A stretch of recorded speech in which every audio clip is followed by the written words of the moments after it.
My name is Bobbie Fox, and I'm the Archives Assistant here at the Galt Museum and Archives. We are down here in the Archives area of the museum. Now, since you can't come in person today, I thought that we would show you how to do some things that we do here. Last time we discussed the steps for recording information on physical photographs. Today I'm going to talk about a couple of methods that you can use for quickly recording information on your digital photographs. Chances now you probably have many file folders on your computer of digital photos. They could be stored on thumb drives, hard drives, or even on the cloud. Now, it's also probably a good bet that there's not a lot of identifiable information telling people about what's in the pictures. There is also the good bet that these images are plentiful because they're digital, and it's going to seem like a very monumental task to organize them, but fear not. Now, you could print off the photos that you want to keep and record their information like we talked about last time, but that can be costly in space, time, and resources. Another quick method, though, is to do something called altering the metadata. Now, I'm not going to explain what metadata is in this quick little video, but basically, I'm going to show you how you can alter how the photograph on your computer is identified. So, if you go into your file folder here, let's see here. Go into your file folder, you'll find a picture that you want to use. So, as you can see here, we've identified this one. Now, it doesn't have any information on it other than image 4354. Well, that's not going to help anybody. So if we right-click on the photograph and go to Properties, it's going to bring up another little box. So if you highlight, you can change the name of the file from here.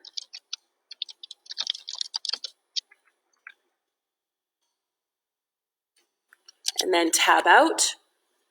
And then if you click to this tab called Details, go to where it says Title, you can type in the information that you need to.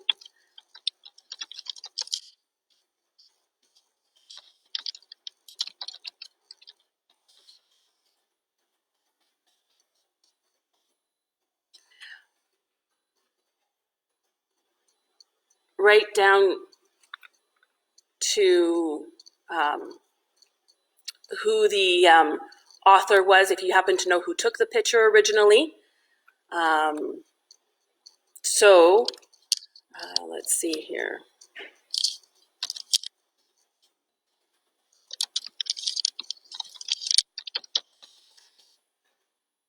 Okay, now, once you've finished, your apply button should be lit up.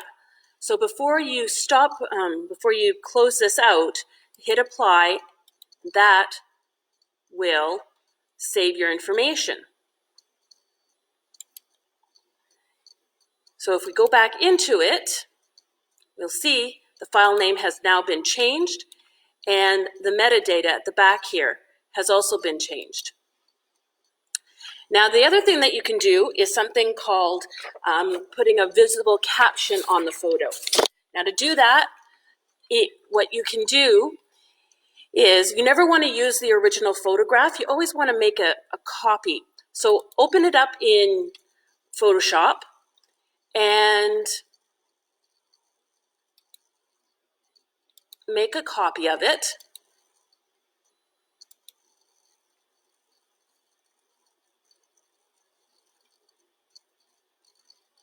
So we can call it with caption to identify it.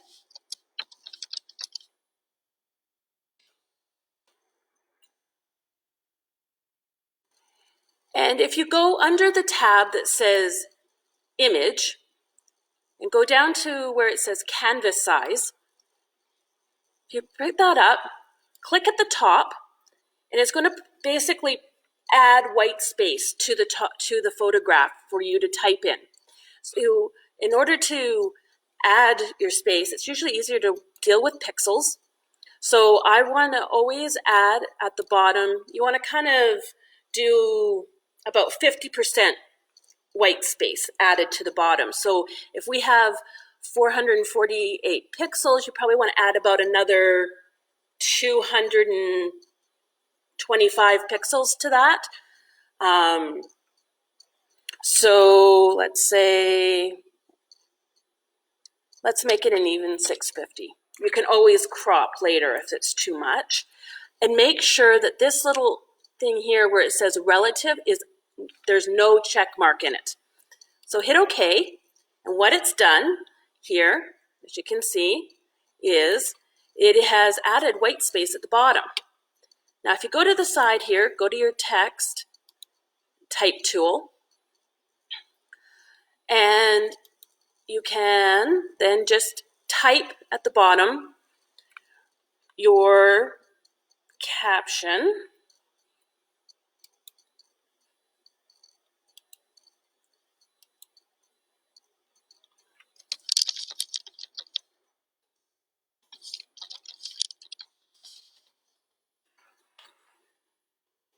Now if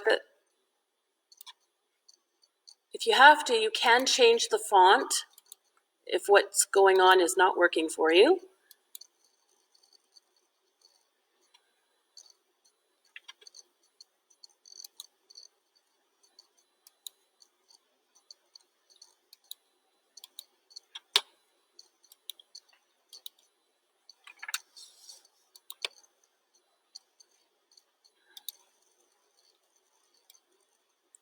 There we go.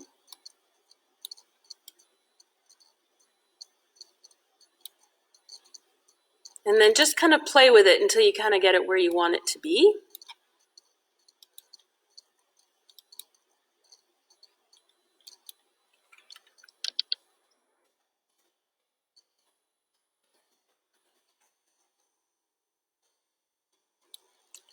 And then crop the extra off.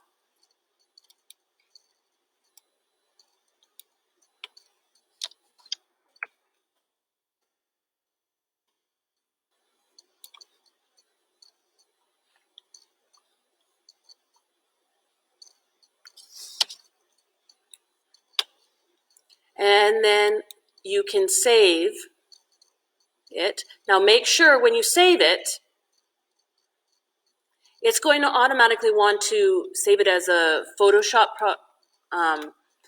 save. You'll want to make sure you change it back to a JPEG and say yes. And voila, you now have a photo available to you that has a caption on it for a digital scrapbook or whatever you would like to do, so that people can know who it is in that photograph. So those are just two quick little ways that you can identify your photographs digitally, and so that people down the road, when they look at your files, will know who's in the pictures. So I thank you for joining us today, and I hope to see you again really soon. Thank you.